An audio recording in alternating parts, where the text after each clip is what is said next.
অবসান ঘটিয়ে অবশেষে সন্তু তারকেশ্বরে কি বলবেন? না, সন্তু তারকেশ্বরে নয়, তারকেশ্বরে বিজেপি, তারকেশ্বরে পদ্মফুল।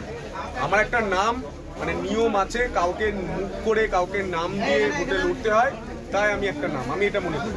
তারকেশ্বরের প্রতিটা বিজেপি কর্মী, আমার যারা দিদিরা রয়েছে, ভাইয়েরা রয়েছে, সবাই প্রার্থী। এই লড়াইটা আমার লড়াই, একার লড়াই নয়, এই লড়াইটা পদ্মফুলের লড়াই।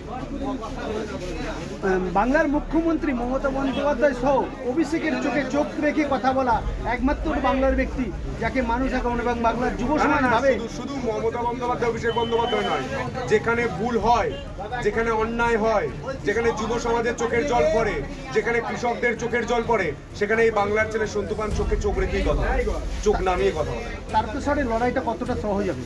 হ্যাঁ, তারকেশ্বর লড়াই কি? তারকেশ্বর জেতা। আপনি যাকে বেরিয়ে জিজ্ঞাসা করুন, আলুর দাম পেয়েছেন, তৃণমূলকে ভোট দেবেন, প্রত্যেকেই ছ্যাঁচা করবে। তৃণমূলের নেতাকে জিজ্ঞাসা করুন, কত তৃণমূল নেতা যোগাযোগ করছে জানেন? বলছে দাদা হারান হারান।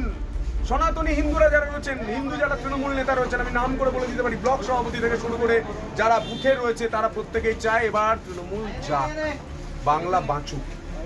বাংলা নাকি ভাতার রাজধানী হয়ে গেছে। হ্যাঁ, এটা আপনিও জানেন। যুব সমাজের চাকরি হয়েছে, জিজ্ঞাসা করুন, 2011 চাকরি হয়েছে, হয়নি। তারকেশ্বরে কৃষকরা আলুর দাম পায়নি, তারকেশ্বরে তারকনাথের ধাম তৈরি হয়নি, মানে করিডোর তৈরি হয়নি, সেই করিডোর তৈরি করতে হবে। তারকেশ্বরে একটা ভালো হাসপাতাল নেই, তারকেশ্বরে একটা ভালো কলেজ নেই, রাস্তাগুলো দেখুন সরু সরু রাস্তা, ড্রেনেজ সিস্টেম নেই, লাইট নেই। গ্রাম বাংলা থেকে শুরু করে শহর চারিদিকটা ঘুরে চলে আসুন, সিসিটিভি মোড়া নেই। এই কাজগুলো করার জন্য পদ্মফুলই যথেষ্ট। পদ্মফুলকে এবার আর তৃণমূল সামলাতে পারবে না।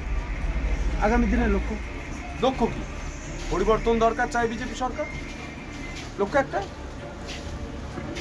ধন্যবাদ।